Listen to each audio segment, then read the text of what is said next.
Muito boa noite a você, amigo ligado na Rádio Esportes Mais. Estamos de volta hoje, terça-feira, com o quadro de 1 a 11 aqui no nosso programa Esporte Show, que você já está acostumado.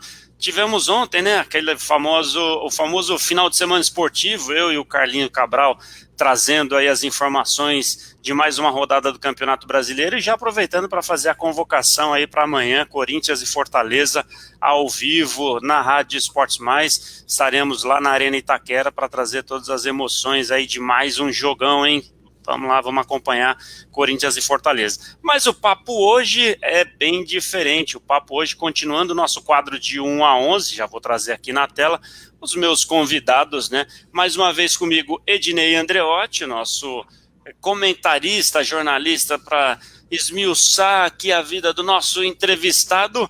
E eu vou dar boa noite primeiro para o nosso convidado, Rodrigo Alexandre. Boa noite, Rodrigo. Obrigado por participar conosco. Seja bem-vindo à Rádio Esportes Mais, o nosso quadro de 1 a 11. Já já vamos trazer aqui a carreira do nosso entrevistado, mas primeiro, boa noite, seja bem-vindo. É um prazer tê-lo conosco, Rodrigo.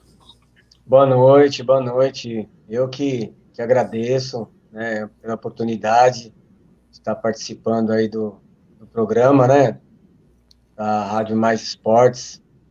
E vamos lá, preparado aí para as perguntas e muito agradecido, viu, pela oportunidade. Legal. Ednei, boa noite. Mais uma vez, um prazer tê-lo conosco aqui no quadro de 1 a 11. É sempre bom, porque o conhecimento do nosso comentarista sempre agregando aqui nas nossas entrevistas. Boa noite, Ednei. Boa noite, Júlio. Boa noite, Rodrigo. Boa noite, amigos da Rádio Esportes Mais. Ficou um tempinho aí, essa lacuna, mas voltamos.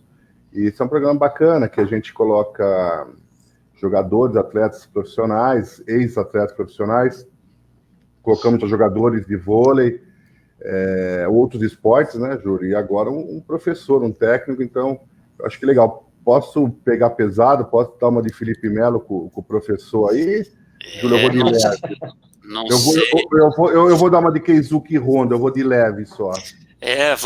Vamos começar amaciando, o Ednei. Aí, conforme a gente vai sentindo, a gente vai.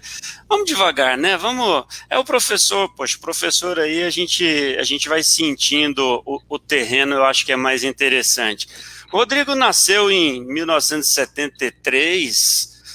Foi jogador profissional, jogou no Tupã, no Novo Horizontino, no União São João de Araras. Pela idade eu não sei, a gente vai saber dele daqui a pouco, se ele foi contemporâneo de alguns atletas aí conhecidos do futebol paulista, na Ferroviária de Araraquara, no Marília, no América de Rio Preto. E aí, como treinador, que é o papo principal, Ednei, amigos, olha, o currículo é bom, hein? Palmeiras do Rio Grande do Norte, ok, muitos podem achar um clube pequeno, mas veja bem, TCO da França, a pronúncia, professor, depois você me corrija, tá? Que aí isso a gente sabe que isso é uma certa dificuldade. TCO da França, o Safor da Espanha, o Mantanaro do Peru, e aí os estágios que eu acho que é o que mais se fala hoje em dia, né? O conhecimento o estudo lá de fora, da Europa, e que a gente vem discutindo muito, isso é um tema muito latente hoje. Estágio no Paris Saint-Germain, por exemplo, e no Hoffenheim da Alemanha, quer dizer, é um tema muito quentíssimo no Brasil. Ou seja, tem currículo o nosso entrevistado, viu, Ednei? Tem bagagem. Tem bagagem. Rodrigo, Isso é legal. queria que você contasse rapidinho aí essa passagem como jogador, esses clubes no qual citei. Conta rapidinho para a gente falar, logicamente, como treinador, mas como é que foi aí a sua passagem como jogador? Qual era a sua posição? Como é que foi o seu período de jogador, década de 90? Conta um pouquinho da sua história como jogador, por favor. Sim, eu iniciei a minha trajetória no Tupã Futebol Clube, né? No saudoso Tupã Futebol Clube, comecei a base, né? Fiz a minha base no Tupã e, consequentemente, Já fui para o União São João em 92, 91, 92. Eu era lateral direito, Juliano. Mas, por incrível que pareça, a minha estreia contra o Corinthians foi como lateral esquerdo. E 17 para 18 anos, cara, e graças a Deus nesse dia estava bem inspirado, fui bem e tive uma carreira curta, né? Não foi uma carreira longa, não, foi uma carreira curta, assim, passagens por 4, 5 clubes, mas uma carreira bem curta. Tive alguns problemas e particulares também, preferi dar um pouco mais de atenção à família, mas foram momentos muito bons, cara. Tive treinadores de muito gabarito que me ensinaram muitas coisas, tanto dentro de campo como principalmente fora, Jair Pisserni, Vadão, nosso saudoso Vadão, Cassiá Lemos, enfim, Gali Neto. Tive, cara, ótimos treinadores na minha vida, assim, que me ensinaram demais, né? E até hoje, como treinador, e já com 47 anos de idade, a gente costuma aplicar aquilo que no bom sentido, que esses caras ensinaram, né, para muitas pessoas na época, né? Para mim, me ensinaram muitas coisas, a gente coloca em prática até hoje, mas, assim, basicamente foi isso. Depois União São João, Ferroviária de Araraquara, América de Rio Preto, né, 96, e depois passei rapidamente pelo Marília, 97, 98, e parei minha carreira, né, encerrei minha carreira em 98, com 26 anos de idade, aí deu uma atenção, parei cedo, cara, e dei uma atenção à família, meu pai estava com alguns problemas, e aí tentei até retornar depois, né, no nosso saudoso Guapira também, de São Paulo, já o extinto Guapira, mas aí vi que não daria mais, né, não tinha que dar continuidade, ali tinha que dar passagem para outros atletas com mais preparo, né, já estavam preparados, e seria desonestidade da minha parte querer dar sequência a uma situação que para mim, principalmente a parte física, já não daria mais para acompanhar. Eu já tinha quase 3 anos que já tinha parado, né? Tentei retornar, mas não deu mais não. Aí estudei, me preparei bastante para, consequentemente, aí tentar a carreira como treinador. Até porque quando a gente fala hoje de uma preparação física, se a gente imaginar que hoje o jogador, na média, a gente tem as exceções, mas na média que um jogador possa atuar em um nível aceitável, 37, 38 anos, a preparação física mudou muito para que o atleta pudesse fazer dessa forma, mas da década de 90 até anos 2000, 30 anos, 32 anos, se não tivesse nenhuma lesão, já podia falar em encerramento de carreira, né? Com certeza, nessa época, exatamente essa idade, 30, chegou nos 30, 31, 32, no máximo isso daí, já era descendo a ladeira, né, cara? Porque a preparação física, ela era totalmente assim, mas a diferença é exorbitante de hoje em dia, né? Na minha época, para você ter uma ideia, assim, só para te dar uma ideia, era subir e descer degrau de arquibancada e correr 5, 6, 7 quilômetros, e não era nada muito específico como hoje, né? Parte fisiológica tinha, mas era muito, muito, muito pouca. Então, a parte fisioterápica também.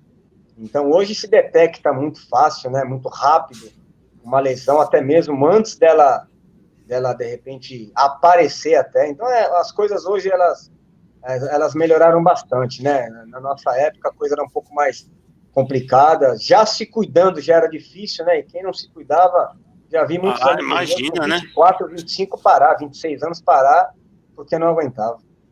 Rodrigo, essa transição, na verdade, para a época, isso era tecnologia, né? Era o avançado, esse jeito de treinar, esse jeito de fortalecer o músculo. Só que, na verdade, para hoje, isso aí era correr errado, né, cara? Totalmente. Então, eu acho que, na verdade, o que se pode dizer que foi aperfeiçoando e foi aumentando. Mas também tem o lado do atleta que se preparar. Tem muitos atletas também que não se cuidam, que que perde na noite, que não consegue também chegar na secada, né, Rodrigo? Mesmo hoje, eu tô dizendo. Olha, eu falo muito assim para os atletas que trabalham comigo, né? Hoje, o cara ele tem que ser 10% jogador de futebol e 90% atleta. Se ele for 90% jogador de futebol, jogador de bola que a gente fala, e 10% atleta, ele não consegue chegar. Qual a diferença? Né? As pessoas me perguntam, né? Qual a diferença? A diferença, cara, é que o atleta, ele se cuida, né? Dentro, como principalmente fora de campo, né? Ele se policia a todo momento. Né? Hoje, a mídia, né, ela é enorme, né? Lógico, os atletas de clube grande, ela é maior, mas em clubes pequenos também a mídia é muito grande. Então, isso não pode subir para a cabeça, principalmente dos jovens, né? Porque fica no meio do caminho, né? Hoje, se o cara não colocar na cabeça dele que ele tem que se abdicar a muitas coisas, cara, muitas coisas que um jovem faz, o atleta, ele não pode fazer. Hoje, o que jovem de 17, 18, 19 anos faz, um jogador, ele com 17, 18, 19 anos, ele não pode fazer nem um terço. Porque se ele for fazer o que um jovem, um trabalhador comum, né, um jovem faz, ele não vai chegar nunca a um nível alto do futebol. Não tem como chegar. Né? Rodrigo, a exigência é muito grande, exigência física, exigência psicológica, a exigência técnica, né? Ela é muito grande, ela é exorbitante, ela é muito, muito, muito diferente da minha época. Ô, Rodrigo, uma vez eu vi uma entrevista do Ricardo Oliveira, jogador que estava no Atlético Mineiro recentemente, goleador, e ele falou que o irmão dele jogava muito mais do que ele. Conheci. Aí ele falou que o irmão dele chegou a treinar na Portuguesa. E, sim. Só que daí o irmão dele, ele trabalhava com o pai dele, era pintor e tal. Aí quando chegou para treinar, que tinha que treinar de segunda a sexta, se concentrar, aí o irmão dele falou, isso não é para mim, cara. Eu vou voltar a trabalhar com pintura, porque hoje eu quero descansar. Muita gente só vê o jogo, né? Só vê o dia do jogo, não vê todo aquele trabalho que é desgastante, né? Como eu ia dizer, a gente, até aproveitando o gancho, a gente fala muito da diferença entre ser jogador de futebol e ser atleta profissional. Eu acho que é isso que você fala da diferença dos 10% entre jogador e atleta, né, Rodrigo? Sim, sim. Essa porcentagem que eu tô dando é mais uma coisa minha, assim, que eu falo pro grupo, né, de atletas, mas a porcentagem maior, ela tem que ser, o cara tem que colocar na cabeça de atleta, 60, 70, 80, 90, e outra, hoje, como eu falei anteriormente, existe a parte fisiológica, existe a parte fisioterápica, muitas coisas hoje ajudam o atleta, né? Então, é uma coisa, parece que meio contraditória. Muitos relaxam por esse motivo, entendeu? Se eu tiver uma lesão, se eu tiver para estourar, o fisiologista vai avisar, eu vou ficar de molho e tal. Então, muitos relaxam por esse motivo, entendeu? Só que o cara tem que entender que é dentro de campo que ele vai responder para o profissional, para o treinador, se ele tem condições, se ele não tem de ser titular, se ele tem condições de estar no grupo, se ele não tem condições de estar no grupo, se não estiver no grupo vai ser dispensado. Então, eu acho que o descanso, ele faz parte do treinamento, entendeu? Muito parte do treinamento. Então, como eu falei assim há alguns minutos atrás, o jovem hoje, ele tem que colocar na cabeça dele que ele tem que se abdicar de muitas coisas, cara. Muitas coisas aí que tá à disposição aí da garotada, o cara tem que se abdicar, porque a briga é muito grande, né? A gente vê aí um exemplo rápido para dar para vocês, esse Patrick, esse atleta excepcional, na minha opinião, Patrick de Paula do Palmeiras, um cara novo, mas eu estava vendo a história desse garoto, sempre foi de treinar muito, sempre foi de se abdicar de muitas coisas, e o resultado é esse, cara, né? O resultado, no final, é esse daí, é o cara chegar.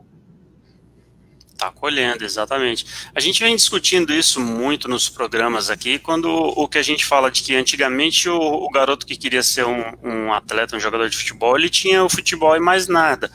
Hoje em dia a concorrência de outras possibilidades, outras atividades com o próprio futebol é muito grande. E mesmo aquele que de repente até tem o futebol já como uma atividade, ele tem uma concorrência de um celular, de um videogame, de amigos, de outras coisas que fazem o quê? O cara não vai treinar, não tem a cabeça com foco, não tem o abdicar que você estava falando. Isso já vai refletir, às vezes não é nem no início da carreira dele, vai refletir aonde? Lá na frente, no pós-carreira dele, que não se preparou, e a gente vai entrar daqui a pouco no tema treinador, né, que é o técnico, que é onde você atua e que você se preparou para isso. Mas aliás, um bom exemplo, você parou cedo por questões pessoais, mas você parou cedo. Nós tivemos aqui conosco o Elmo, até comentei com você, que também passou pelo Força Sindical. Ele parou cedo por conta de lesões, mas ele provocou as lesões, né, Dinei? A gente conversando com ele aqui, mesmo profissional, infelizmente não usou a cabeça, foi jogar futebol em outros lugares, acabou se lesionando gravemente e teve problema no joelho. Parou cedo, mas foi a oportunidade de estudar e foi cuidar da vida. Agora o jogador, o atleta, o jovem, que tem toda essa concorrência de outras coisas que vão tirar o foco dele como atleta, você bem citou aí o Patrick de Paula, que tem foco para treinar, está colhendo, já cedo ele está colhendo. E aqueles que não têm o foco, vão sentir lá na frente, né? É um fato, né? É um fato. Porque o futebol hoje em dia, ele é muito mais, a competitividade, ela tem uma diferença gigante da minha época. E olha que na minha época, obviamente, a competitividade ela era enorme, né? Dentro do grupo mesmo, para você poder, na minha época, passar, ser aprovado numa avaliação de algum determinado clube, ela era gigante, né? E você veja bem hoje em dia, né?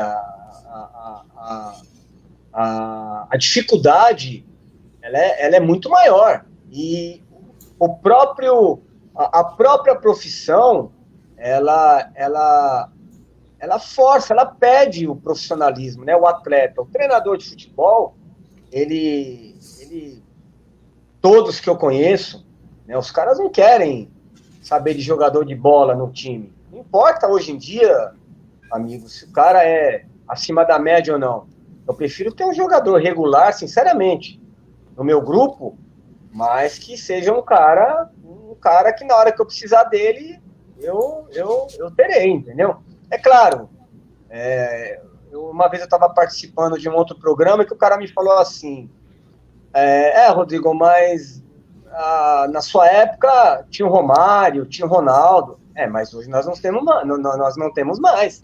Os caras talvez não se preparavam da forma que devia, mas hoje em dia nós não temos mais, e não vamos ter mais, né? Hoje em dia nós vemos aí, obviamente, a tendência é essa, tecnicamente, o futebol, ele tá caindo muito de produção, né? Eu, particularmente, obviamente, como treinador, eu vejo um nível técnico baixo, né? Hoje você vê um jogo de futebol de Série A, é muito complicado, né? Você concorda aproveitando esse gancho aí, até desculpa, você concorda com essa frase que a gente ouve muito, de os times nivelados por baixo, justamente por isso, esse nível técnico que a gente tem visto por aí, esse nivelado por baixo, você concorda com essa frase ultimamente muito dita? Concordo, Júlio, eu concordo sim, porque é um fato, né, cara? Infelizmente, né, eu acho que o nível técnico, ele tá nivelado por baixo, sim. Assim, a gente, obviamente, não vai ficar citando os clubes, citar muito menos atletas, mas o nível, hoje em dia, a acomodação dos atletas hoje, ela é muito grande, né? A gente vê aí, é nítido, é uma coisa clara, né? A acomodação do atleta, hoje em dia, Júlio, o jogador, lógico, por favor, eu não vou aqui generalizar, porque a gente sabe que tem muitos jogadores aí que se você coloca o cara o cara tira o cara do jogo, o cara fica irado, né? A vontade de estar ali, a vontade de brigar, a vontade de vencer. Tem jogadores, Júlio, uma boa parte deles, de times grandes. E se o cara estiver jogando, se não estiver jogando, se estiver no banco, se não estiver, se estiver lá na arquibancada, você tá na mesma. Ele não tá nem aí, porque ele sabe, Júlio, amigos, que o contrato dele ali no clube é de 5 anos, o salário por méritos alto. Então o cara, ele se acomoda, ele coloca o contrato debaixo do braço e tá bom. Na minha época, Júlio, jogador que ganhava muita grana naquela época, jogador de times grandes, 20 mil reais, 20 mil. Então tinha que lutar muito para conseguir dar uma casa para a mãe, para dar uma casa para a família, para dar um conforto para os filhos. Era muito complicado. O cara tinha que ter anos de carreira. Por conta disso, a gente via que o nível técnico era muito maior, justamente porque os atletas se dedicavam muito mais e aprimoravam, tinham mais refinamento técnico, podemos chamar assim. Exatamente. A gente não está falando que os nossos atletas atuais não tenham qualidade, a gente sabe que tem. Não é nem essa a questão. Talvez por relaxo um pouco. Agora, será que, é uma pergunta que eu faço agora para técnico mesmo, a gente coloca muito na conta do nivelado por baixo porque a gente não tem a qualidade. A gente vê os jogos ruins, teoricamente é isso. Mas vamos lá. Você esteve na Europa, acompanhou de perto os treinamentos que são dados no Paris Saint-Germain, no Hoffenheim, daqui a pouco você pode explicar um pouquinho mais. Sim. Mas é muito fácil a gente falar que os atletas, de repente, não têm uma qualidade ou não se concentram. Mas vamos pegar a base, por exemplo, que é o ponto principal na onde eu vejo. Que qualidade os clubes dão para os garotos da base, fora os grandes clubes, para você extrair o melhor da parte técnica do garoto? Eu não vou nem colocar lá do 11, do 13, eu vou pegar do 15 para frente. Do 15 para frente, que qualidade você, como treinador, tem para extrair de melhor se você fosse das categorias de base, você já é do profissional. Mas você olha, por exemplo, de uma dessas equipes que você passou, você tem condições de olhar para a sua categoria de base, na equipe que você estiver, e olhar, bom, eu consigo enxergar uma estrutura que eu possa implantar uma mesma filosofia do estilo de jogo que eu quero jogar na minha equipe profissional e replicar isso para a base, para fazer com que ela venha trazendo frutos até chegar no profissional? O Brasil não tem isso. E aí, como é que a gente vai transmitir isso para os atletas se o próprio clube não tem uma estrutura definida? Como é que você enxerga isso? Eu queria que você, como treinador, a sua visão, se você enxerga dessa forma também, e aí, de quem é a culpa? Olha, Júlio, assim, eu vou até esclarecer até um pouco mais da minha opinião que eu dei anteriormente. Quando eu digo assim que o nível ele está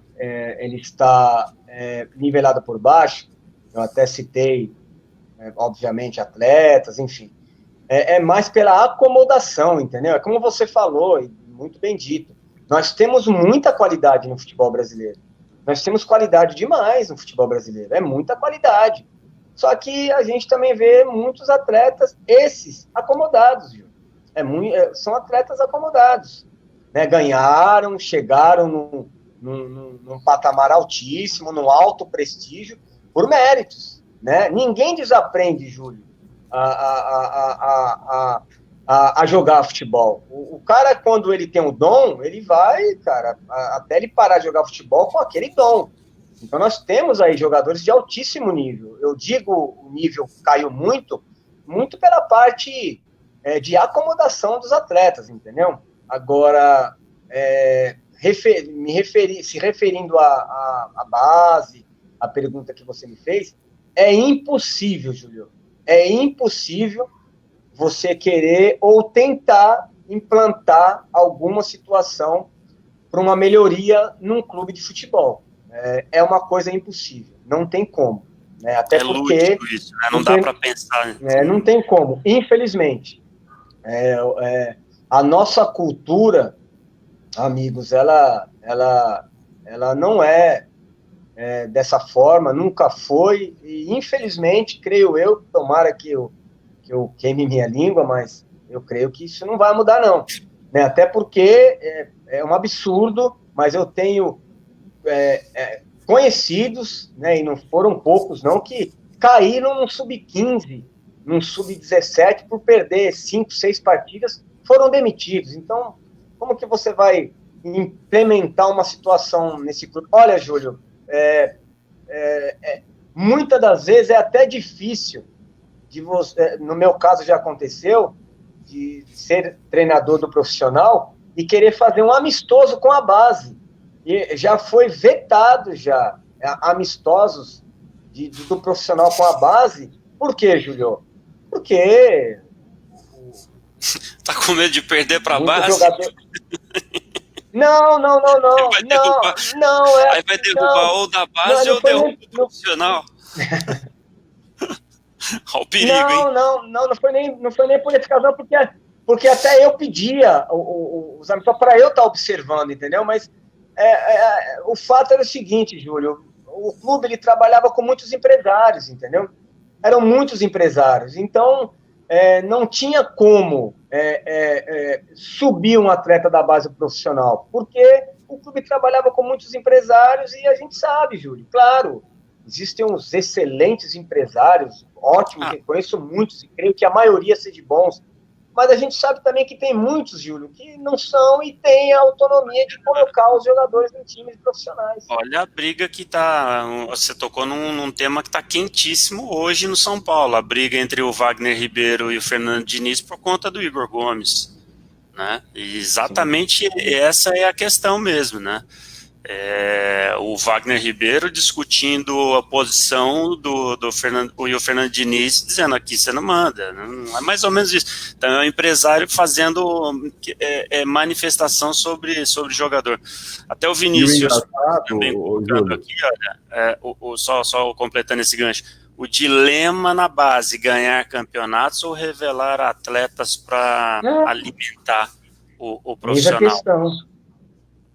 Diga, o engraçado é que a gente roda e cai sempre no mesmo assunto, no empresário querendo colocar os seus jogadores, só que só tem 11, e o clube fica refém dos empresários, que aí paga uma conta aqui, eu estou falando do clube do interior, mas acontece hoje até com o São Paulo, estou falando em clube pequeno, mas tem o São Paulo, a Ponte Preta é nítida isso daí, outros clubes, então a gente roda, e cai sempre no empresário. Mas eu queria também reforçar, Rodrigo, quando falamos também do futebol mudou e o jogador também não chega naquele patamar, o clube também acabou, o clube que não tem estrutura mais para vingar, para revelar o jogador. Não dá mais para o jogador dormir embaixo de arquibancada, né, cara? Hoje, se não tiver uma estrutura para o atleta também, ele não vai conseguir também chegar lá na frente. Acabou isso daí.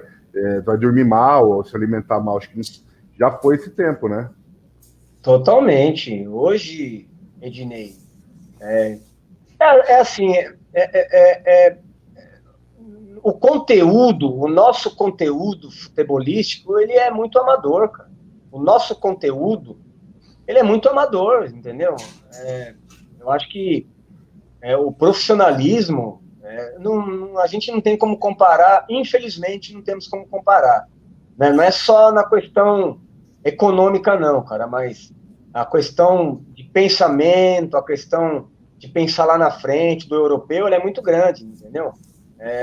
Então a gente, se nós não tivermos no nosso país, eu digo até na América do Sul, um pensamento de profissionalismo, de profissionalizar, de estruturar, de reestruturar, né, como você falou, um alojamento, uma alimentação adequada, né, um local, no mínimo, adequado para se treinar, né, mesmo que seja no próprio estádio, não tem condições de ter um CT, mas um estádio decente para se treinar, dá uma condição para se tratar do atleta, né, do material humano que se tem, vai dar nisso, cara.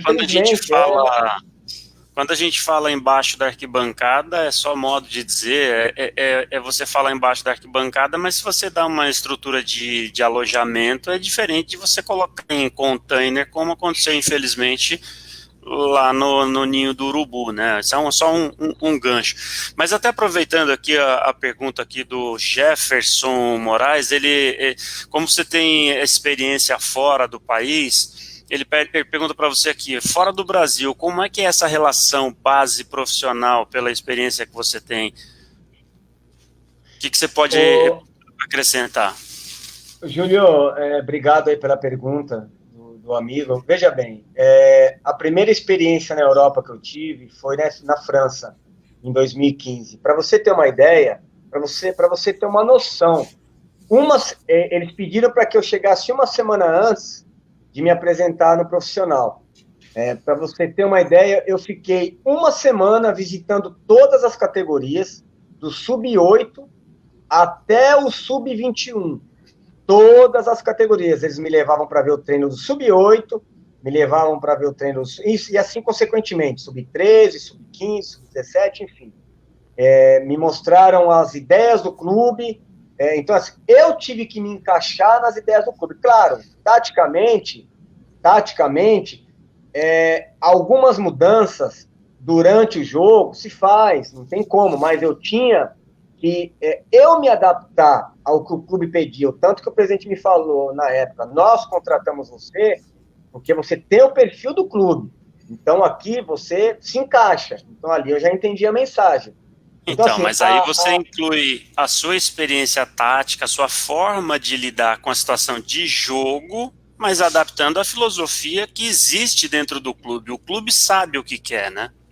Exatamente. E respondendo ao amigo aí, a interação da base com o profissional, ela era muito grande.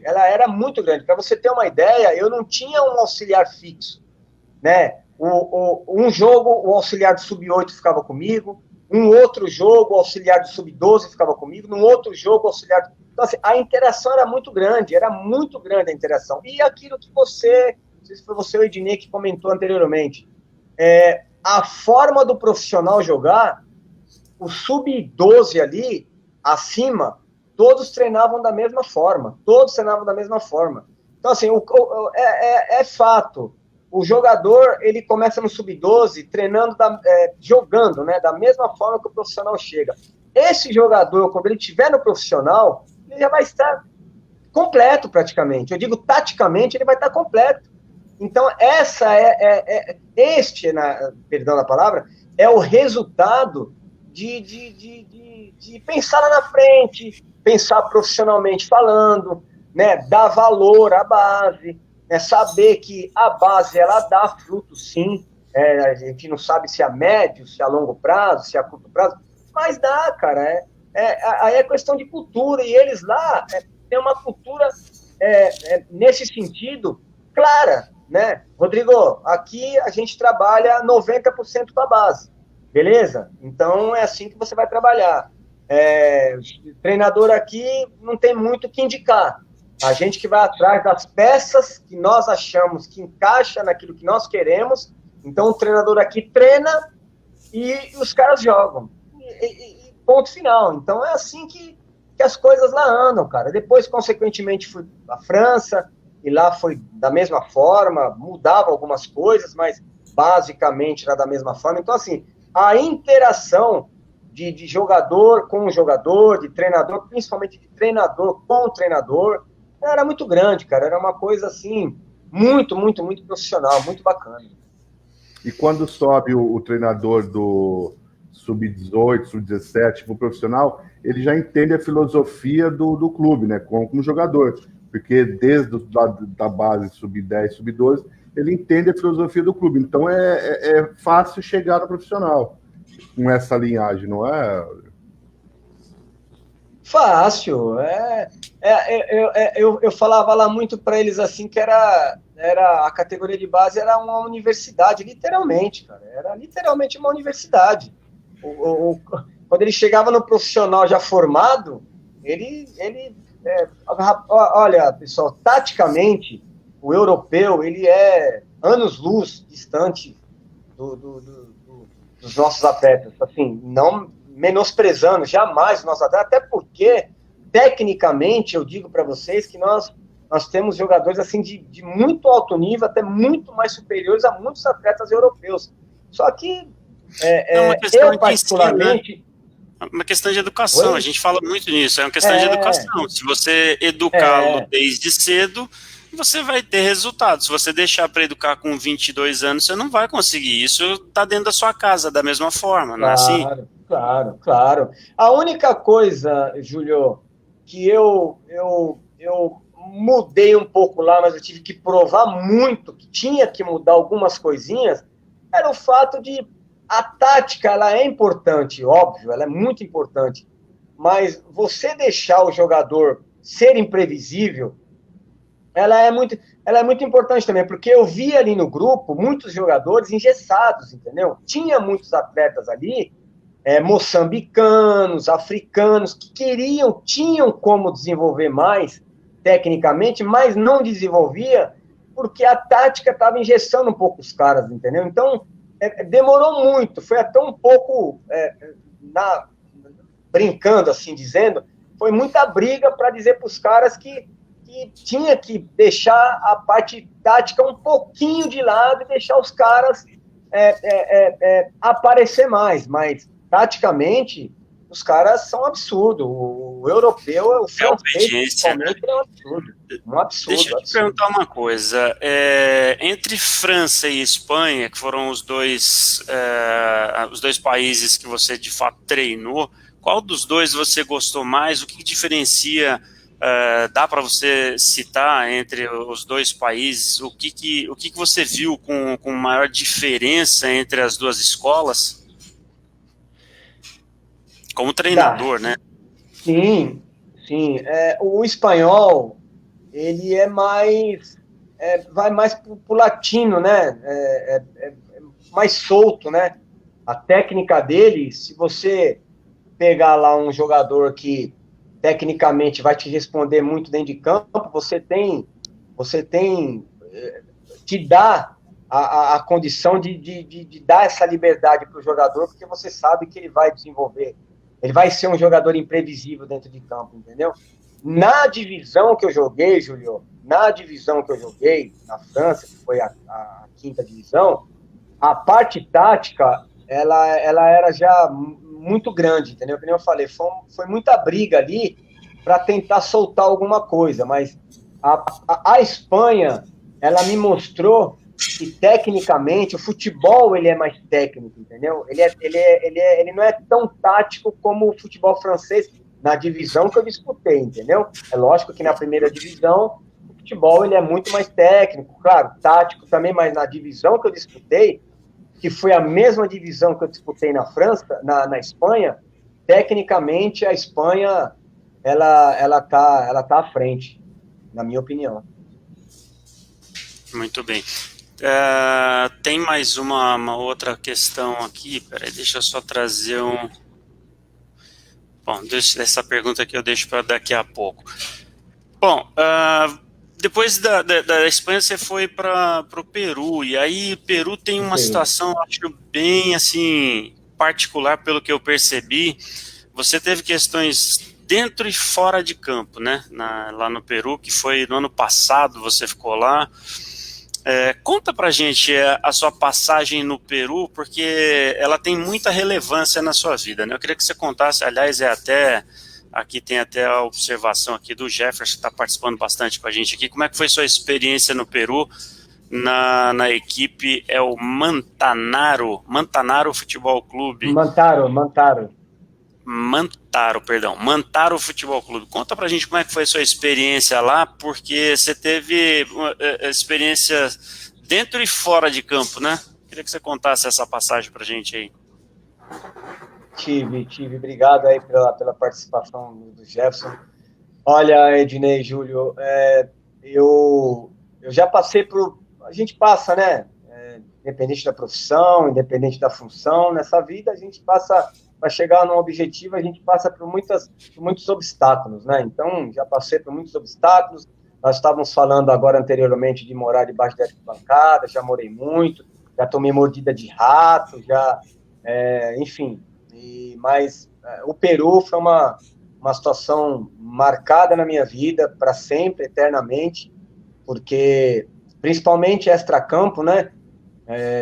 Eu sofri 2 terremotos lá, um deles foi muito grande, realmente abalou bastante a cidade que eu estava e principalmente o local que eu estava, né? Então, foi um momento muito complicado, vi uma pessoa morrendo, mas assim, uma morte muito trágica, e você não poder fazer nada, o que podia se fazer era correr, eu morava no hotel, né?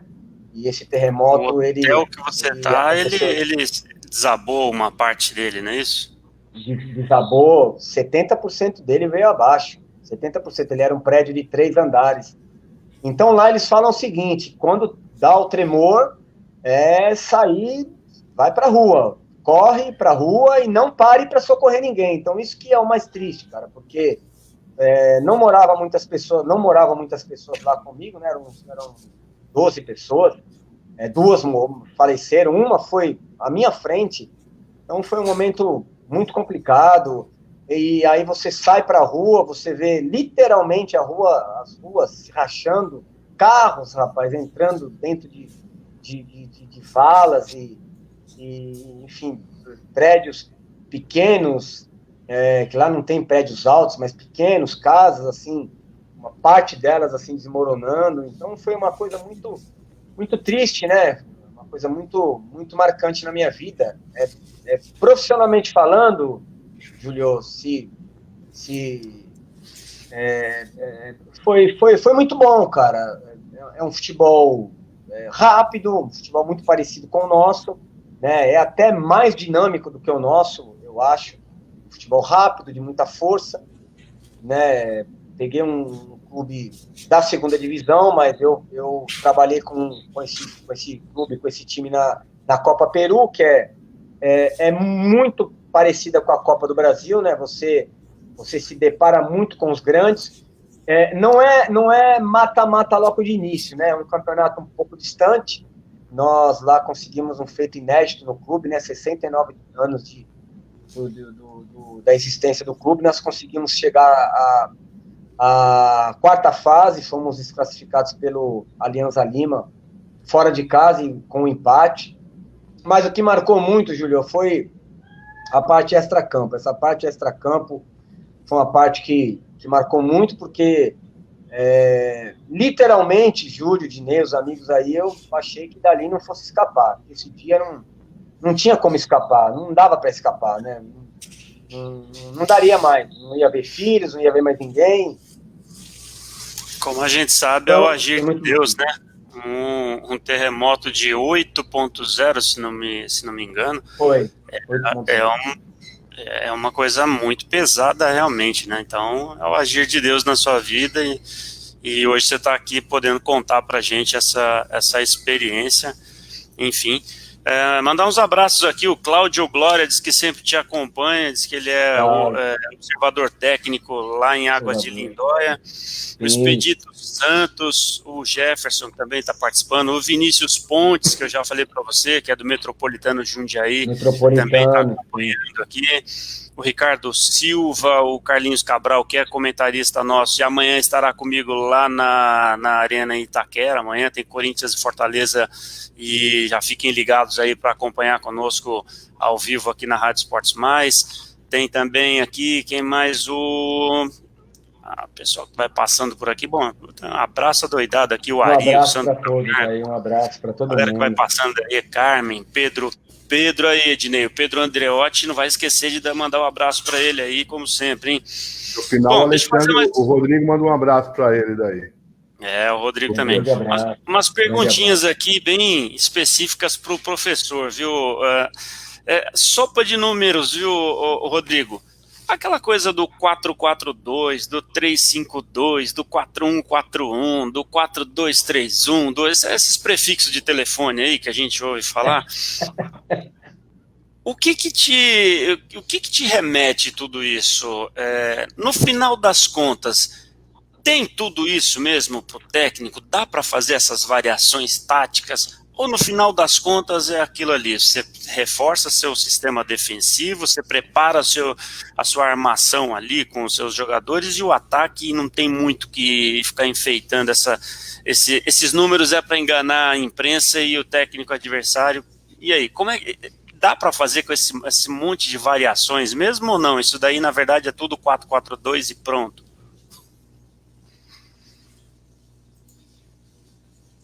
Travou? É que já volto. Voltou. Oi, Aí, Júlio. diga lá. Olha, Júlio, faz parte, sempre fez parte, desde a minha época de atleta, isso aí faz parte, sim. Como diz você, esses números de telefone. Esses prefixos de telefones aí. Prefixos, faz parte, mas eu não me fixo muito nessas coisas, não, Júlio. Eu acho que é aquilo que eu te falei, cara. Eu tenho, claro, eu tenho alguns sistemas assim que gosto de tá vendendo meu peixe para os atletas, né? Porque o treinador, cara, ele nada mais é do que um vendedor, né? Ele é um vendedor de ideias e os compradores são os atletas. Mas também tem determinadas situações que, em cima daquilo que você taticamente gosta de jogar, de repente aquilo que você tem na mão não vai se enquadrar. Então você tem que arrumar uma outra situação. É aí que entra o prefixo de telefone aí que você falou. Mas eu até hoje, Júlio, até hoje, eu sempre digo para os meus atletas, e é o meu modo de trabalhar, é o meu modo de colocar a minha equipe para jogar. A melhor defesa é sempre o ataque, cara. Eu não me importo de estar levando 9 gols, desde que o meu time faça 10.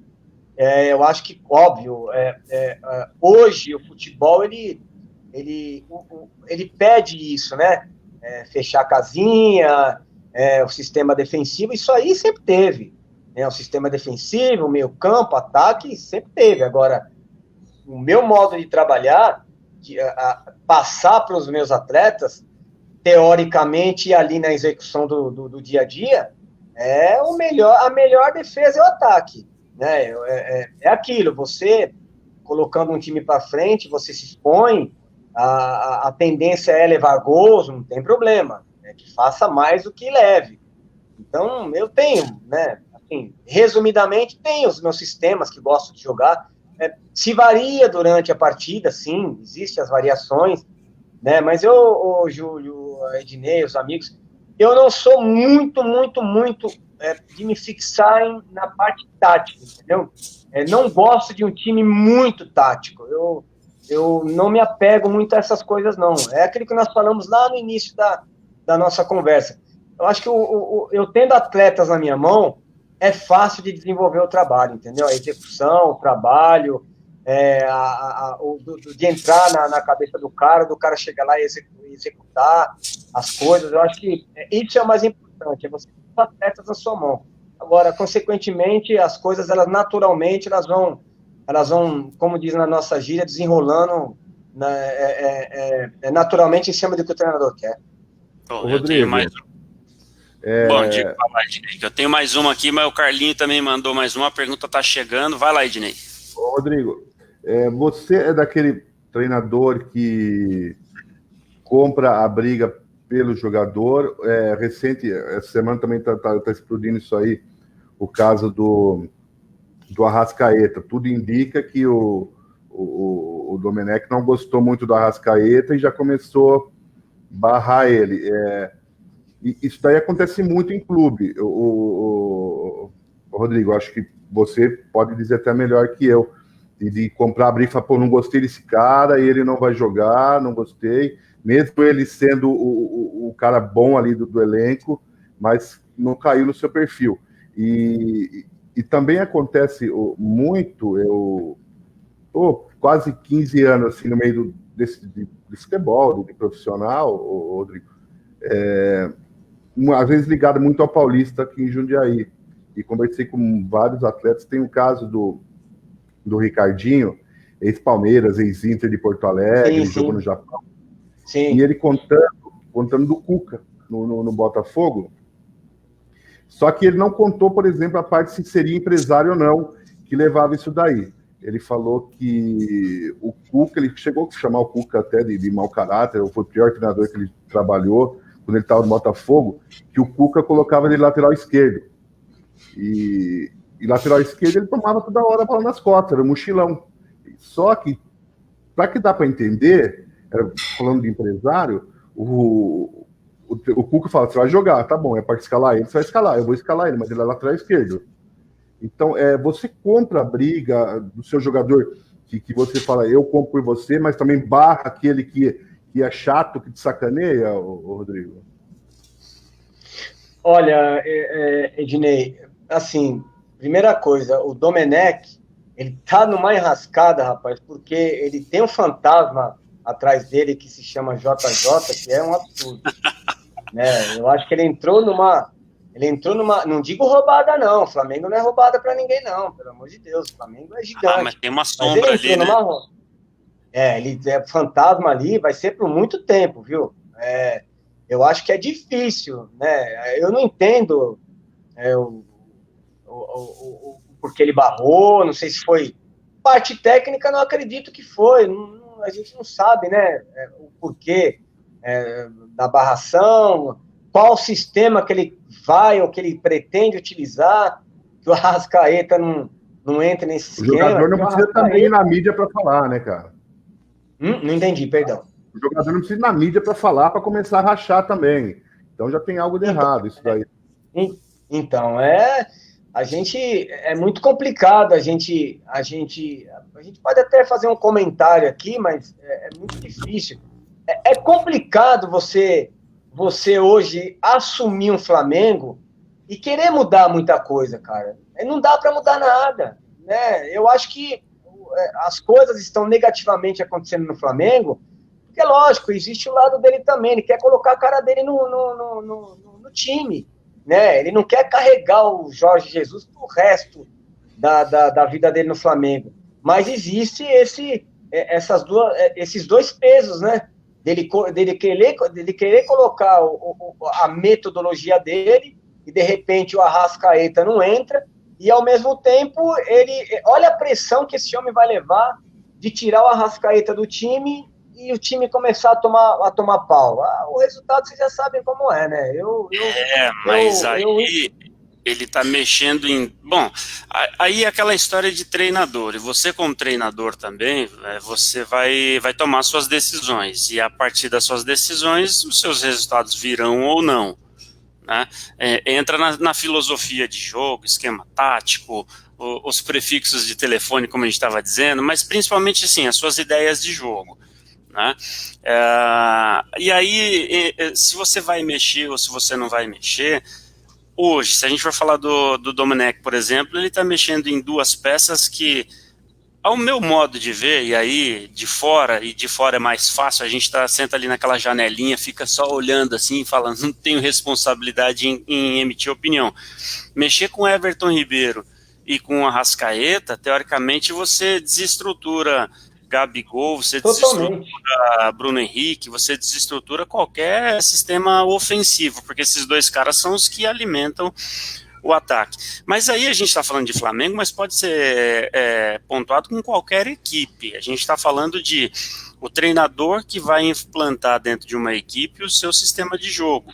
Se você vai falar que você escala por filosofia, se você vai falar que você escala por decisão de diretoria, se você vai falar que você escala por pressão de empresários, e até tem pergunta aqui do Carlinho, porque depende do seu status, do seu poder de tomada de decisão e do clube que você joga, porque tem isso, né, Rodrigo? Vamos falar assim, eu gostaria de ouvi-lo, mas no meio do futebol a gente sabe que tem todos esses ingredientes, né? Dificilmente você vai chegar num clube, que dia que você confirmasse ou me desmentisse, que você tenha 100% de respaldo para dizer, olha, eu vou implantar o meu método de jogo e não vou ter interferência nem de empresário, nem de dirigente ou qualquer coisa que seja, dependendo do clube. Olha, para ter uma voz alta, né, para estar batendo de frente com essa situação que você está dizendo aí. São os treinadores que a gente fala de prateleira elite, do alto, né? Agora, veja bem, eu quero deixar bem claro uma coisa. No meu trabalho,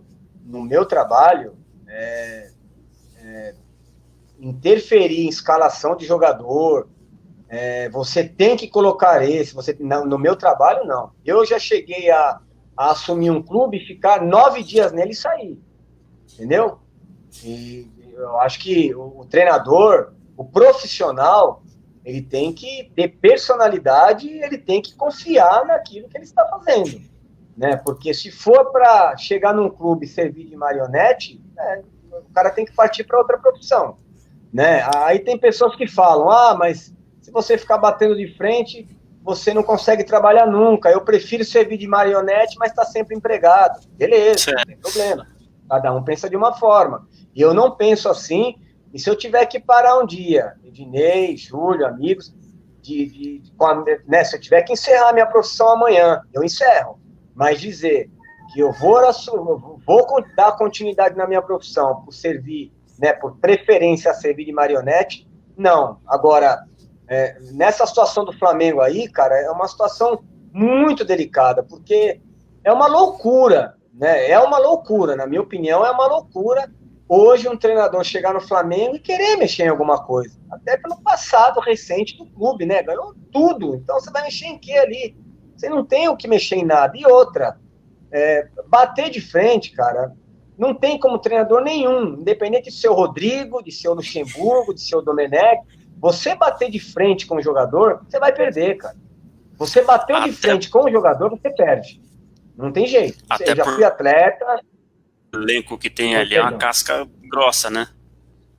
Grossa. É assim, Júlio, devido às proporções, né, mesmo em clube pequeno, você bater de frente com o jogador não é o ideal, cara. O ideal é sempre você chamar o jogador para conversa.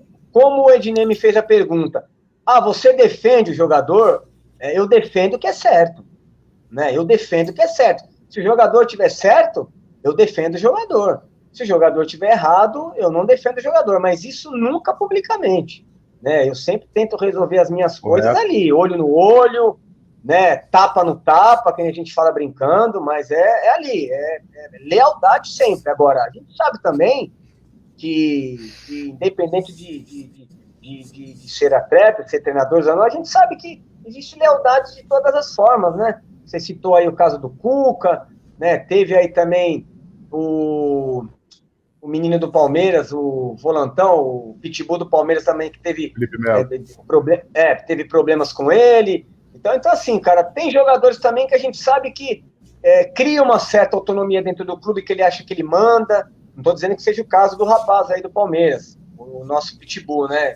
Mas a gente sabe que cada macaco no seu galho, cara. Eu sempre digo pro meu grupo, cada macaco no seu galho. Eu já cheguei a assumir clubes que dentro desse clube teve jogador lá que já passou por seleção brasileira e quis levantar as asas. Eu falei, você é jogador e eu sou treinador, faz o seguinte, você para de jogar e vem ocupar o meu espaço, mas enquanto eu estiver aqui, as coisas vão ser não da forma que eu quero que você me ajude, eu preciso de você, né? Eu preciso da ajuda de vocês.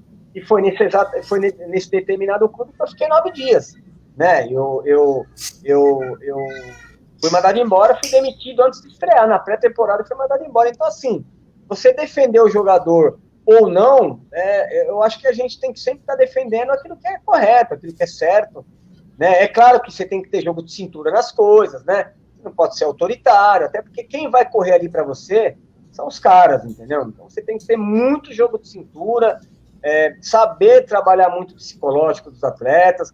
Eu acho muito importante, sim, o fato do treinador ter sido atleta. Eu acho que isso aí ajuda, né? Não é tudo, isso não vai rotular o cara como o melhor ou o pior, né? Até porque o futebol hoje é 100% estudo. Não estou querendo dizer aqui que ex-atletas são melhores que os que não foram atletas, jamais. Mas eu acho que nesse nessa coisa vestiário, que a gente chama do aroma do vestiário, isso voga muito, cara, porque a gente sabe a malandragem, a gente só de olhar sabe quando o cara tá de resenha, quando foi pra balada, quando não foi, quando tá de mentira, quando não está. Então, precisa ter o controle da situação, né? Exatamente. Tá certo. Bom, tem mais algumas perguntas, vou ficar atento com o nosso horário aqui também, né? Mas vamos lá. Bom, a gente fala muito sobre técnicos estrangeiros aqui no país, porque desde a chegada tanto de Jorge Jesus quanto de Jorge Sampaoli, parece que nunca existiram técnicos estrangeiros aqui no país, o que não é verdade, mas é porque os trabalhos que ficaram marcantes aí, mais recentes, podemos chamar assim. Mas eu queria saber o seguinte, a gente fala muito dos técnicos estrangeiros no Brasil, eu queria que você falasse como você se sentiu como um técnico estrangeiro, como é que você se sentiu fora do país, você foi bem tratado por torcedor, por imprensa, como é que as pessoas te viam como um estrangeiro? Olha, eu não sei se foi pelo fato de eu ter pegado 2 clubes de divisões bem abaixo, né, de elite, mas eu fui muito bem tratado, cara. Olha, o respeito que eu tive. Olha, eu quando fui para a França, Ednei, Júlio, eu fui com muita coragem, muita personalidade, não mudei em absolutamente nada. Eu sabia que eu tinha que me adequar ao país, a me adequar à cultura, me adequar ao clube, mas eu achei que eu fosse ser até boicotado, literalmente, assim. Eu achei que eu fosse ter muito trabalho para me manter, para poder desenvolver o trabalho. E foi muito surpreendente, porque o respeito, o respaldo que eu tive, os atletas, diretoria, a imprensa, que não era muita também, era pouca, né? Mas eu tive um respaldo muito grande de todos. E, claro, você, por ser um estrangeiro, você é muito mais cobrado, né? Ainda mais saindo da América do Sul. Nós somos muito cobrados, né? Existe um receio muito grande. Então, você tem que trabalhar muito mais, se empenhar muito mais, estudar muito mais. Então, tudo é redobrado. Isso eu fiz até 6 meses antes de eu ir para lá. Porque eu fui contratado 6 meses antes de eu ir para lá. 6 meses. Eu fui apresentado uma semana antes de eu assumir o profissional. Mas eu fui contratado 6 meses antes. Então, o clube me pagou um professor francês particular. Então, assim, foi tudo uma coisa muito bem estudada. Eu achei muito bacana o respeito que eles tiveram até por me contratar 6 meses antes. E lá, no dia a dia... dar os treinos em francês ou você tinha um intérprete para te ajudar? Tinha um intérprete que me ajudava muito, que era um moçambicano. Ele já estava lá 17 anos no clube. Então ele me ajudava muito. Mas você se arriscava no francês de toda forma para tentar... Me arriscava, e eu tinha que me arriscar, e eu brincava muito com os atletas, para eles não levarem a... Sim.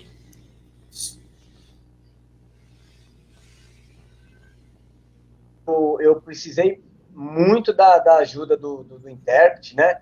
Mas é aquele negócio, Dinei, Júlio, a língua do futebol, ela é muito fácil, né? Você universal, colocava, né? Montava os trabalhos e na execução ali era tudo muito fácil. Era mais na hora do jogo que eu precisava muitas das vezes do intérprete, né? Mas no dia a dia era bem tranquilo. Muito bem, mas então de qualquer forma o tratamento como estrangeiro, porque a gente fala muito do estrangeiro aqui, e aí o estrangeiro agora virou a moda, né? O técnico estrangeiro é melhor do que o brasileiro.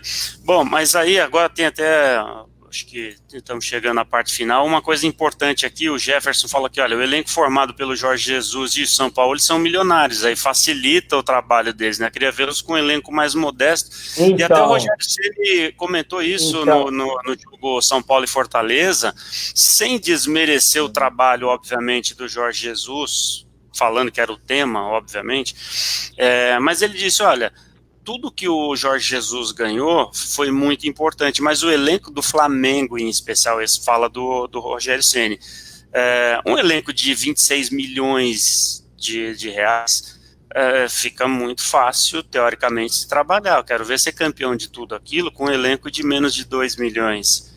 Então é aí que você fala.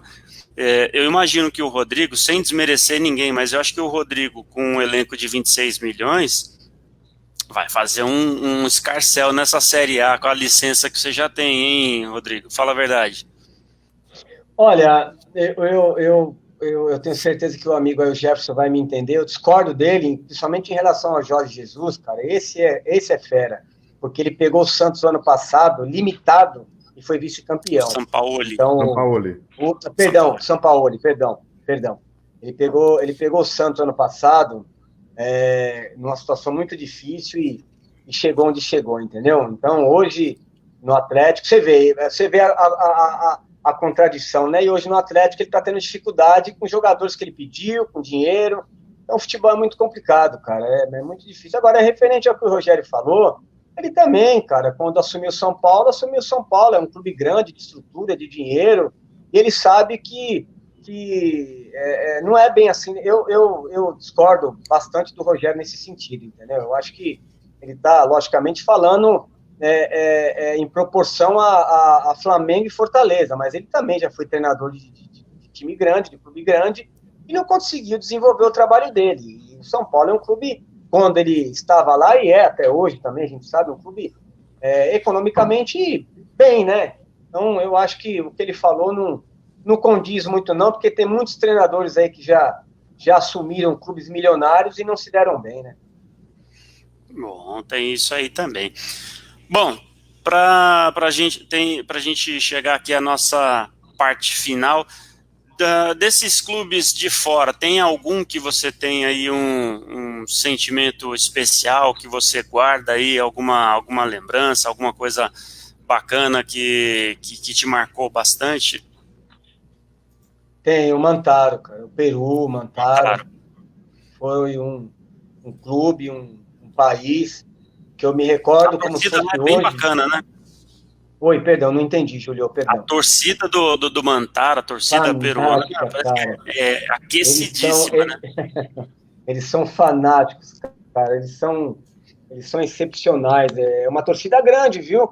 A cidade lá tem 1.200.000 habitantes, é uma torcida muito grande, fanática, e eu me recordo que 3, 4 dias após o terremoto, que eu me acidentei, fiquei muito, muito mal, e eles me acolheram muito bem, e eu quis voltar, né, pelo trauma, e depois eu fiquei sabendo que teria outros, mas me acolheram bastante, pediram para que eu fiquei. Então, assim, cara, o sentimento, ele é um sentimento de família, minha segunda pátria, deixei muitos irmãos, muitos amigos lá que torcem muito por mim, e o Peru, cara, o Peru e o Mantaro vai ser uma coisa eterna na minha vida. Júlio, Ednei, vai ser eterna na minha vida.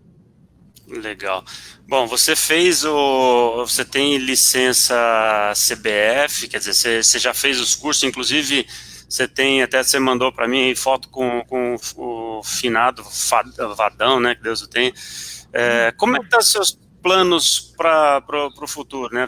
O seu último clube foi exatamente o Mantaro, voltou para o Brasil, você precisou ficar afastado aí também por conta desse acidente, e agora você parou, precisou ficar afastado, agora você vai retomar a carreira. Como é que está aí esse futuro? Conta pra gente aí como é que estão os planos de retomada da carreira. Olha, Júlio, aguardando, né? Eu sou agenciado por uma empresa, né? Pelo pessoal da Quasar, que são excepcionais também, o pessoal que está também na estrada aí, e eles estão buscando algumas coisas, né? O mercado tá um pouco complicado, né? Também está começando a se reabrir agora, né? Esse ano bagunçou tudo, né? O calendário. Bagunçou totalmente, né? Bagunçou muito, né? Muitos clubes aí em situação muito complicadas, né? Mas a gente tem algumas coisas assim em vista, né? Existem algumas conversas. Existiu até agora, 3 semanas atrás, um pouco mais, de eu até retornar ao Mantaro, sabe? Existiu essa possibilidade. Mas logo depois o campeonato lá realmente foi cancelado, aí a gente não chegou a nem conversar e parou. Mas aqui no Brasil a gente está aguardando, né, algumas coisas acontecer. Acho um pouco difícil, né? A gente praticamente aí estamos indo para setembro, né? Então a gente está preparado, Júlio. Ednei é preparado, tenho a licença CBF, tenho alguns cursos que eu fiz na Europa também, tem uns estágios que eu fiz, né? A gente aprende muitas coisas, é claro, são estágios, são literal mesmo. Estive dentro do campo, trabalhei, conversei, troquei ideias, né? Não foi só fotos, não, foi uma coisa realmente, foi uma coisa literal mesmo. A gente cresceu muito com isso. Conhecimento, de fato, né? Conhecimento, troca de ideias, né? Foi troca de ideias mesmo. Então, assim, preparado, cara. Independente da divisão, independente do clube, muito preparado. E agora é só aguardar aí, primeiramente no tempo de Deus, né? Não é nosso, mas se preparando e pronto para a batalha, para entrar na estrada novamente. Legal. Para a gente fechar, Rodrigo, eu não queria... vai lá, Ednei, que eu tenho mais uma última pergunta para ti. Clubes pelo que eu vi, da Baixada, né? Jabaquara e Portuguesa Santista. Qual que é a sua projeção? É buscar essas equipes nesse patamar? Como que é, Rodrigo? Olha, Ednei, eu não tenho... não existe preferência para mim, não, cara. É o que eu digo sempre, assim, a alguns clubes que me procuram até a empresa, né? É que pelo menos, cara, tenha profissionalismo, né? Para contratar o profissional, para que a gente possa desenvolver um trabalho, né? Voltando, não quero também estender muito tempo de vocês, voltando um pouquinho lá atrás, eu acho que se nós tivéssemos o respaldo, né, e o respeito que esses estrangeiros têm, cara, a gente conseguiria desenvolver um trabalho espetacular. Eu acho que o que falta no treinador brasileiro é essa confiança, cara, eu tenho 1 ano, 2 anos para trabalhar, todos arrebentariam, cara, sabe? Eu acho que o que falta é isso, dá para nós o que dão para os caras, pô. É muito simples isso. Por que existe esse tratamento, né, em questão de tempo de trabalho, né? É uma fobia muito grande de resultados, né? É excepcional quando ganha, é péssimo quando perde, né? É resultado 150%. Não tem o meio termo, né? E os caras, quando eu digo os caras, é no bom sentido, com muito respeito. Eles têm o que tem que ter mesmo, tempo de trabalho, né, para poder estar passando o que entende, o que acha de futebol. Então, assim, é o que a gente gostaria de ter, cara. É o que eu gostaria de ter. Agora, a divisão, eu não tenho nenhum tipo de preferência. Clube, divisão, estado, país, a gente está aqui para encarar qualquer situação. A gente precisa trabalhar. Essa pandemia, óbvio, todos nós, né, cara, mas ela atrapalhou muito, né? Eu não sou um treinador de Série A, né? Eu não sou um treinador de elite que possa aí ficar 6 meses, né? 1 ano parado. Pelo contrário, a gente passa por situações muito complicadas, né? Então a gente precisa trabalhar. Estou pronto demais para trabalhar, com muita vontade de trabalhar, e agora é aguardar, né? Como falei, nunca deixar de citar, óbvio, em nome de Deus, o tempo é dele, não é o nosso, não. Vamos esperar aí que logo boas coisas estão por vir. Sem dúvida.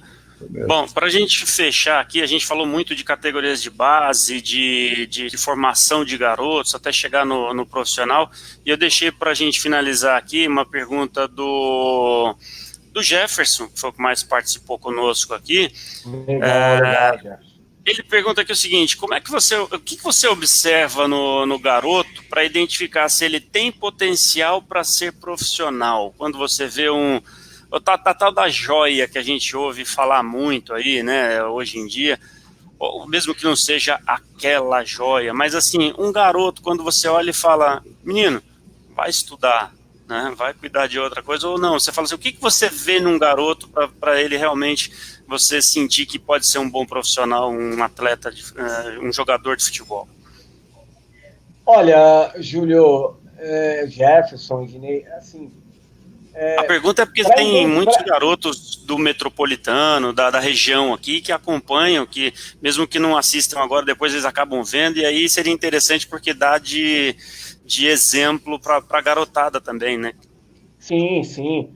É muito complicado essa identificação, mesmo muitas das vezes a médio prazo, porque, cara, eu já fui treinador de base também, e eu já tive atletas na minha mão que o cara demorou 3, 4 meses para estourar, né? A gente não sabia que o garoto passava fome, a gente não sabia que o pai do garoto estava preso, a gente não sabia dos problemas do garoto, entendeu?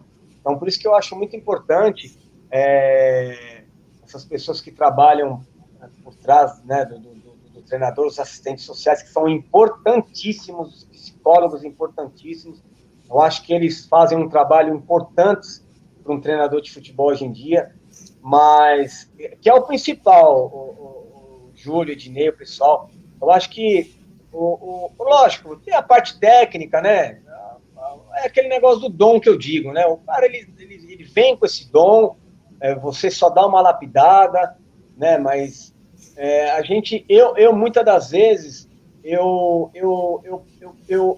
vou muito nisso, sabe? O lado extracampo do jogador, muitos se escondem atrás desses problemas, mas eu acho que vou responder até um pouco diferente. Para se tornar um profissional, é aquilo, cara, se abdicar das coisas, né, responder dentro de campo aquilo que o treinador tem de expectativa, né, a parte técnica, óbvio, ela é importante, ela é essencial para o jogador de futebol. Quem não tem, né, o dom, quem não tem tecnicamente, né, o que apresentar, o que executar ali para o treinador observar, é aquilo que você falou, tem que procurar outras coisas para fazer, como já passaram na minha mão também jogadores que, óbvio, não falei para o jogador, para o rapaz, para o garoto procurar outra coisa para fazer, mas a gente sabe que hoje em dia também existe aquilo, né? Na minha época, para você querer ser jogador de futebol era uma briga, porque era chamado de vagabundo. Hoje o pai, a primeira coisa que faz é empurrar, né?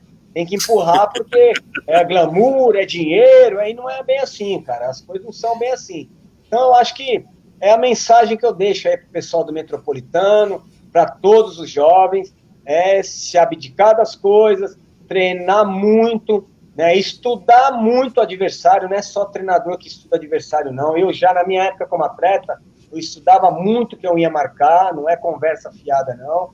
Eu estudava muito, observava muito o que eu ia marcar, porque eu já sabia que eu estava no prejuízo.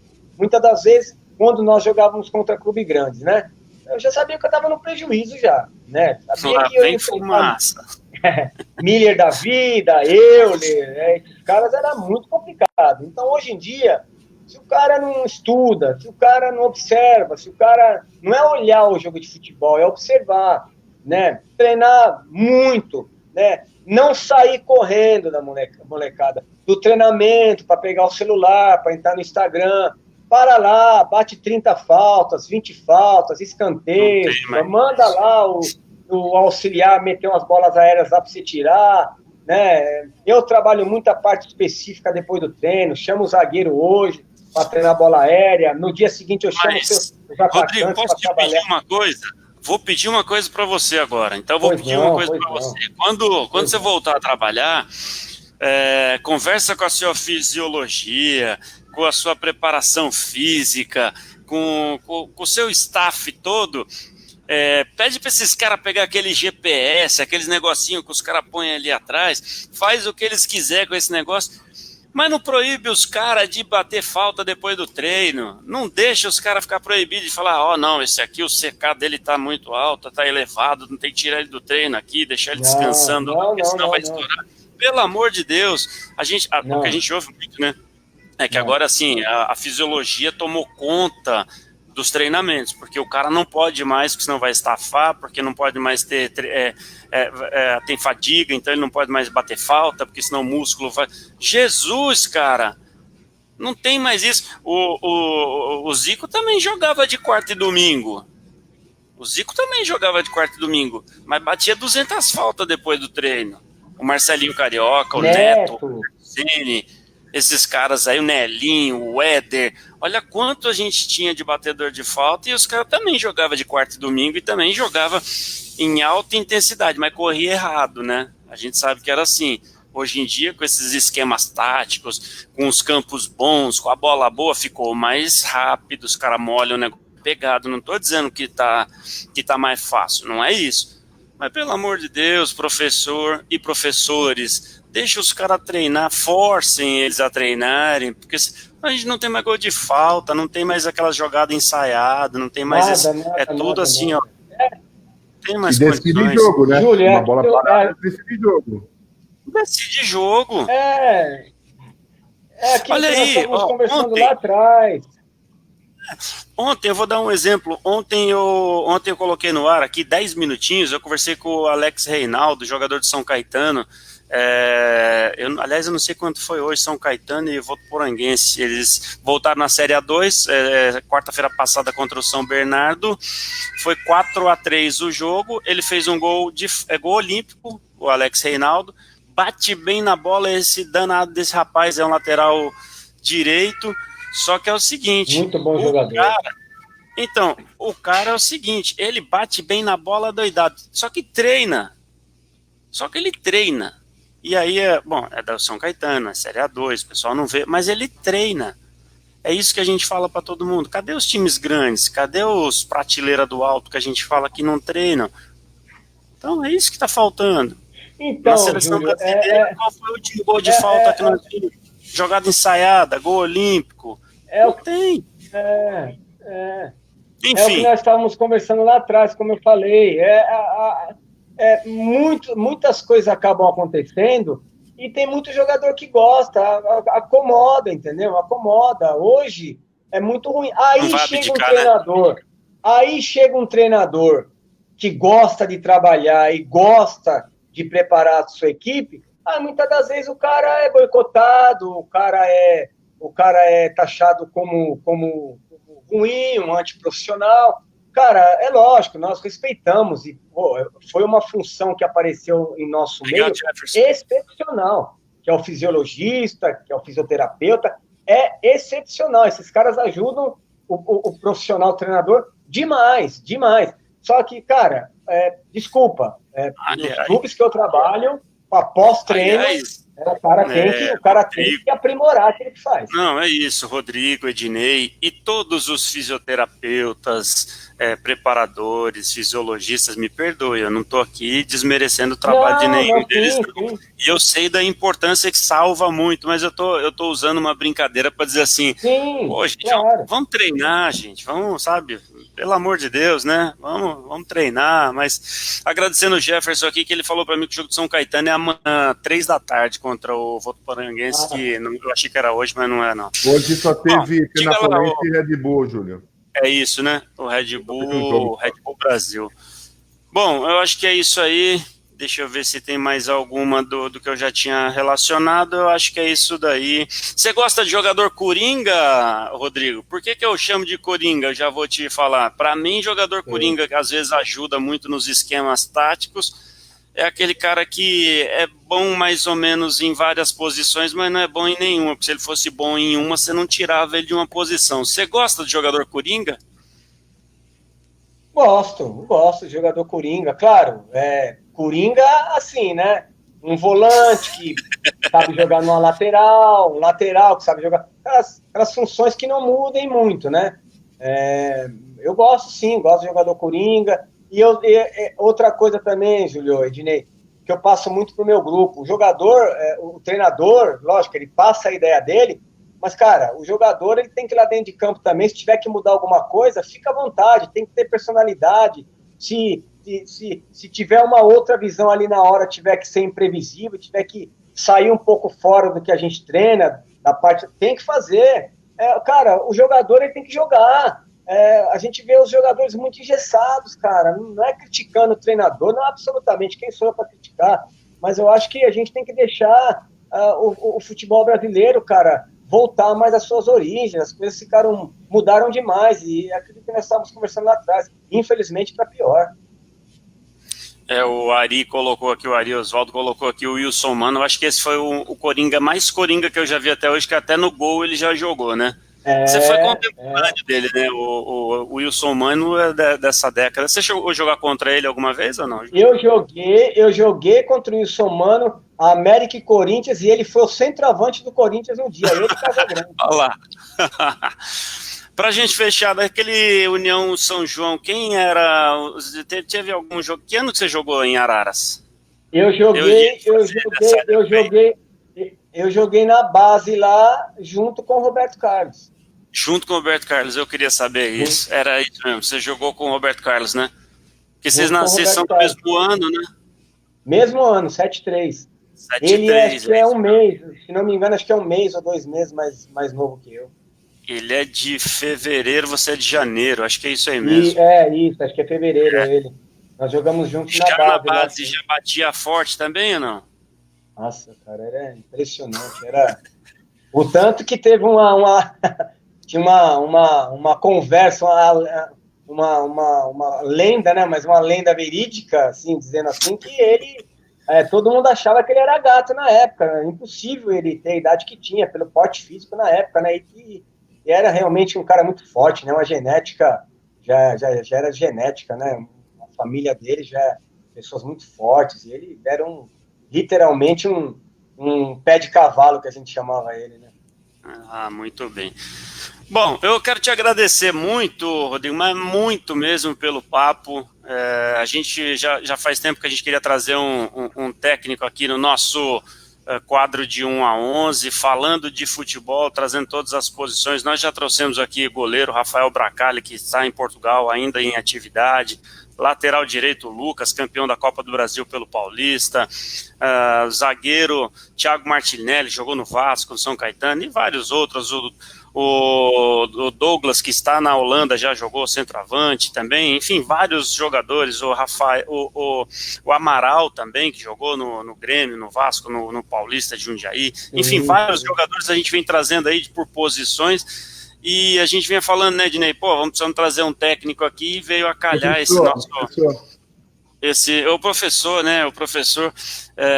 e foi muito bacana, então eu queria te agradecer muito, porque enriquece o nosso papo aqui, a nossa conversa sobre futebol dentro e fora de campo, e também conhecer a história da pessoa, o Rodrigo, trazendo aí a sua visão de futebol, a sua visão pessoal. Foi muito bacana, queria te agradecer muito por ter cedido esse tempo para participar conosco aqui no nosso programa da Rádio Esportes Mais. Foi muito legal, foi muito prazeroso tê-lo conosco aqui nessa noite, viu?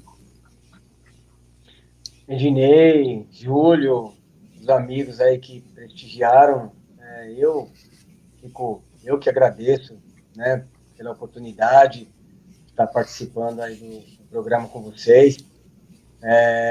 Desejo tudo de bom para todos, né? Se cuidem, né? Na medida do possível, se cuidem. E tudo isso aí logo vai passar, né? As coisas vão voltar ao normal, né? A gente espera que um dia possamos viver da mesma forma que vivíamos antes, né? E mais uma vez agradeço, viu? Eu que agradeço demais aí pela oportunidade.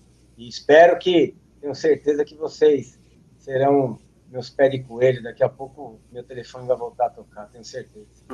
Sem dúvida, ficamos aqui na expectativa e claro, assim que tiver um clube já fechando um contrato, a gente vai anunciar aqui também, dizendo, olha, o Rodrigo foi pro clube e tal, e a gente vai acompanhando e vai monitorando, viu? Obrigado. Ednei, obrigado pela participação mais uma vez aí. Diga. Só se te ajuda isso daí, Rodrigo, o Eli Sabiá, zagueiro do Paulista, esteve com a gente. Ele não sabia se ia renovar ou não com a equipe da Arábia, Catar. Daí, da Índia. Índia. E depois de 15 dias, o contrato passou renovado. Por aqui e renovou o contrato, hein? Então pé quente aqui, viu, Rodrigo? Então, por isso que eu falei. São pé quentes, sim. Meus pés de coelho. Daqui a pouco as coisas vão chegar, tenho certeza. Muito bem. Então... De que cidade você é, Rodrigo? Eu moro em Praia Grande, no litoral paulista. Tá, então tá bom. Por isso que teve Jabaquara Portuguesa Santista aí, né? Jabaquara, Portuguesa Santista. Ednei, obrigado você também, viu, meu amigo? Obrigado aí. Eu agradeço demais, agradeço aí o pessoal que prestigiou, porque sem eles a gente não consegue fazer nada. Obrigado a todos aí. Desculpa alguma coisa, se fugiu alguma coisa, alguma pergunta, mas mais uma vez aí agradecido, viu? Foram passando aqui algumas perguntas, acabei deixando algumas, vão passando aí, mas não tem problema, o pessoal que está sempre conosco aí, quero agradecer, vamos passando aqui, mandando os abraços então para o Vilmer, o Branco, que é o presidente do Grêmio CP aqui de Jundiaí também, grande abraço, o Cláudio já falamos aqui, o Marcos Paulo, o Sandro Camargo, o Ricardo Silva, o Expedito Santo, a Carmen Érica, o Pedrinho já falamos também, o pessoal que foi mandando mensagem aqui, o Carlinhos Cabral, o Ari, o Jefferson participou bastante conosco aqui, o Marquinhos Araújo, enfim, a galera que vai entrando, vai participando aqui, grande abraço, obrigado por mais uma vez prestigiar o nosso quadro de 1 a 11, e aproveitando aqui, lembrando que amanhã a Arena Itaquera, a Rádio Esportes Mais transmitindo Corinthians e Fortaleza, trazendo todas as emoções de mais uma rodada do Campeonato Brasileiro.